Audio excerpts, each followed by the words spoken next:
Well, thank you, and thanks to all the gathered delegates and luminaries and media professionals, and thanks especially to the host of the Munich Security Conference for being able to put on such an incredible event. We're, of course, thrilled to be here. We're happy to be here. And, you know, one of the things that I wanted to talk about today is, of course, our shared values. And, you know, it's great to be back in Germany. As you heard earlier, I was here last year as United States Senator. I saw Foreign Secretary David Lammy, and joked that both of us last year had different jobs than we have now. But now it's time for all of our countries, for all of us who have been fortunate enough to be given political power by our respective peoples, to use it wisely to improve their lives. And I want to say that, you know, I was fortunate in my time here to spend some time outside the walls of this conference over the last 24 hours. And I've been so impressed by the hospitality of the people, even as, of course, as they're reeling from yesterday's horrendous attack. And the first time I was ever in Munich was with my wife, actually, who's here with me today, on a personal trip. And I've always loved the city of Munich, and I've always loved its people. And I just want to say that we're very moved, and our thoughts and prayers are with Munich and everybody affected by the evil inflicted on this beautiful community. We're thinking about you, we're praying for you, and we will certainly be rooting for you in the days and weeks to come. Now,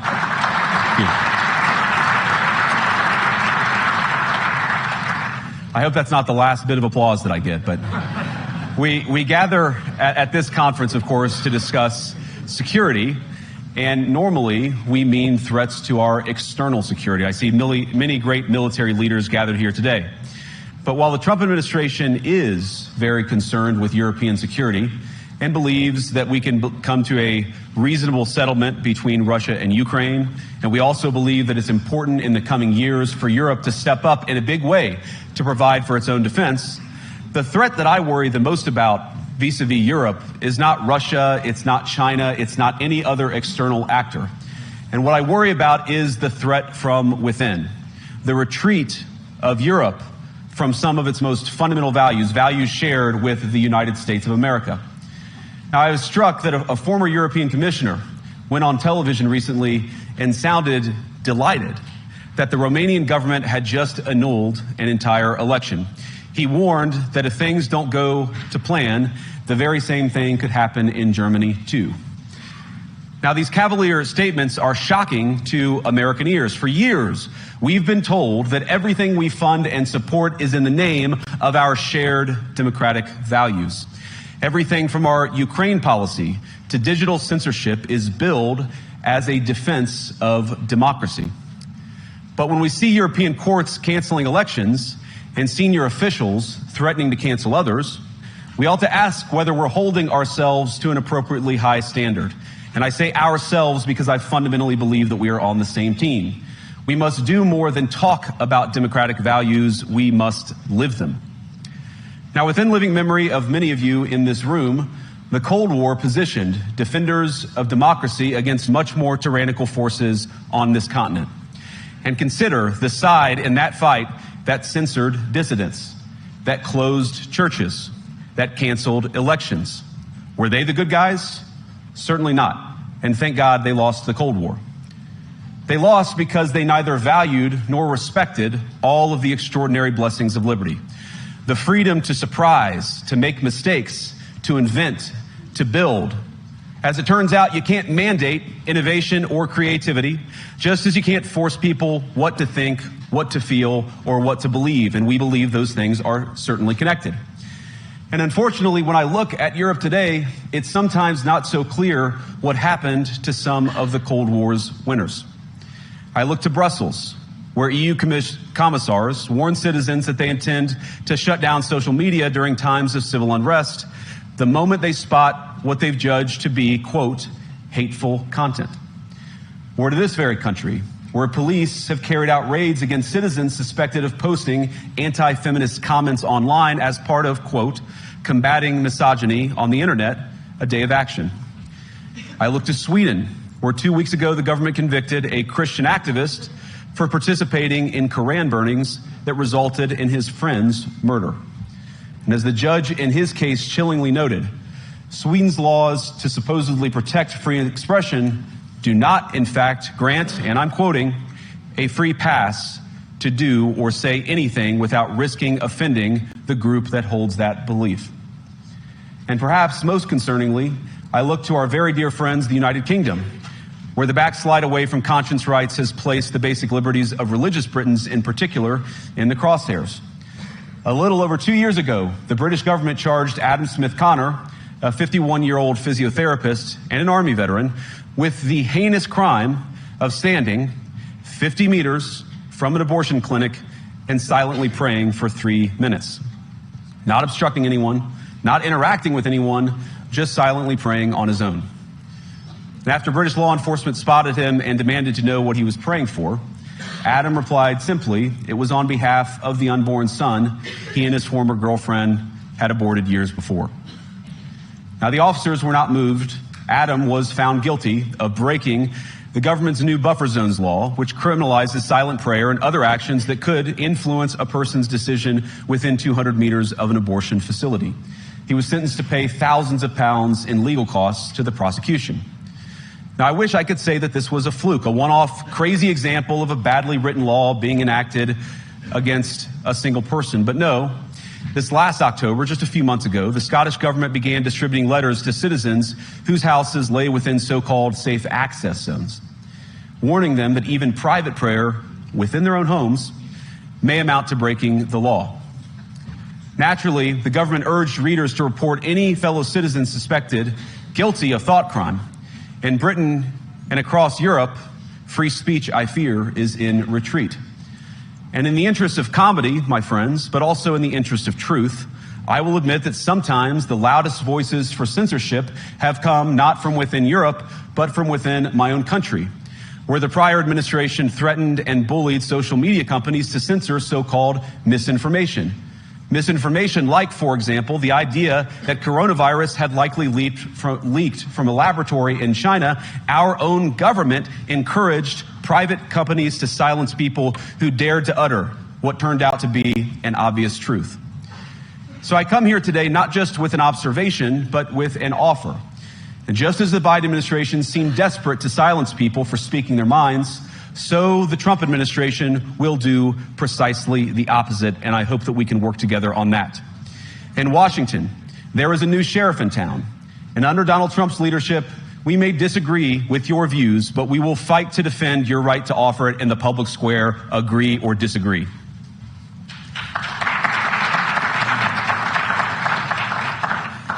Now, we're at the point, of course, that the situation has gotten so bad that this December, Romania straight up canceled the results of a presidential election based on the flimsy suspicions of an intelligence agency and enormous pressure from its continental neighbors. Now, as I understand it, the argument was that Russian disinformation had infected the Romanian elections. But I'd ask my European friends to have some perspective. You can believe it's wrong for Russia to buy social media advertisements to influence your elections. We certainly do. You can condemn it on the world stage even. But if your democracy can be destroyed with a few $100,000 of digital advertising from a foreign country, then it wasn't very strong to begin with. Now, the good news is that I happen to think your democracies are substantially less brittle than many people apparently fear. And I really do believe that allowing our citizens to speak their mind will make them stronger still. Which, of course, brings us back to Munich, where the organizers of this very conference have banned lawmakers representing populist parties on both the left and the right from participating in these conversations. Now, again, we don't have to agree with everything or anything that people say. But when people represent, when political leaders represent an important constituency, it is incumbent upon us to at least participate in dialogue with them. Now, to many of us on the other side of the Atlantic, it looks more and more like old entrenched interests hiding behind ugly Soviet-era words like misinformation and disinformation, who simply don't like the idea that somebody with an alternative viewpoint might express a different opinion or, God forbid, vote a different way, or even worse, win an election. Now, this is a security conference, and I'm sure you all came here prepared to talk about how exactly you intend to increase defense spending over the next few years in line with some new target. And that's great. Because as President Trump has made abundantly clear, he believes that our European friends must play a bigger role in the future of this continent. We don't think, you hear this term, burden sharing, but we think it's an important part of being in a shared alliance together that the Europeans step up while America focuses on areas of the world that are in great danger. But let me also ask you, how will you even begin to think through the kinds of budgeting questions if we don't know what it is that we are defending in the first place? I've heard a lot already in my conversations, and I've had many, many great conversations with many people gathered here in this room. I've heard a lot about what you need to defend yourselves from, and of course that's important. But what has seemed a little bit less clear to me, and certainly I think to many of the citizens of Europe, is what exactly it is that you're defending yourselves for. What is the positive vision that animates this shared security compact that we all believe is so important? And I believe deeply that there is no security if you are afraid of the voices, the opinions, and the conscience that guide your very own people. Europe faces many challenges, but the crisis this continent faces right now, the crisis I believe we all face together, is one of our own making. If you're running in fear of your own voters, there is nothing America can do for you. Nor, for that matter, is there anything that you can do for the American people who elected me and elected President Trump. You need democratic mandates to accomplish anything of value in the coming years. Have we learned nothing that thin mandates produce unstable results? But there is so much of value that can be accomplished with the kind of democratic mandate that I think will come from being more responsive to the voices of your citizens. If you're going to enjoy competitive economies, if you're going to enjoy affordable energy and secure supply chains, then you need mandates to govern, because you have to make difficult choices to enjoy all of these things. And of course, we know that very well in America. You cannot win a democratic mandate by censoring your opponents or putting them in jail, whether that's the leader of the opposition, a humble Christian praying in her own home, or a journalist trying to report the news. Nor can you win one by disregarding your basic electorate on questions like who gets to be a part of our shared society. And of all the pressing challenges that the nations represented here face, I believe there is nothing more urgent than mass migration. Today, almost 1 in 5 people living in this country moved here from abroad. That is, of course, an all-time high. It's a similar number, by the way, in the United States, also an all-time high. The number of immigrants who entered the EU from non-EU countries doubled between 2021 and 2022 alone, and of course it's gotten much higher since. And we know the situation, it didn't materialize in a vacuum. It's the result of a series of conscious decisions made by politicians all over the continent and others across the world over the span of a decade. We saw the horrors wrought by these decisions yesterday in this very city. And of course, I can't bring it up again without thinking about the terrible victims who had a beautiful winter day in Munich ruined. Our thoughts and prayers are with them and will remain with them. But why did this happen in the first place? It's a terrible story, but it's one we've heard way too many times in Europe and unfortunately too many times in the United States as well. An asylum seeker, often a young man in his mid-20s, already known to police, rams a car into a crowd and shatters a community. How many times must we suffer these appalling setbacks before we change course and take our shared civilization in a new direction? No voter on this continent went to the ballot box to open the floodgates to millions of unvetted immigrants. But you know what they did vote for? In England, they voted for Brexit, and agree or disagree, they voted for it. And more all over Europe, they're voting for political leaders who promise to put an end to out-of-control migration. Now, I happen to agree with a lot of these concerns, but you don't have to agree with me. I just think that people care about their homes, they care about their dreams, they care about their safety and their capacity to provide for themselves and their children. And they're smart. I think this is one of the most important things I've learned in my brief time in politics. Contrary to what you might hear a couple mountains over in Davos, the citizens of all of our nations don't generally think of themselves as educated animals or as interchangeable cogs of a global economy. And it's hardly surprising that they don't want to be shuffled about or relentlessly ignored by their leaders. And it is the business of democracy to adjudicate these big questions at the ballot box. I believe that dismissing people, dismissing their concerns, or worse yet, shutting down media, shutting down elections, or shutting people out of the political process protects nothing.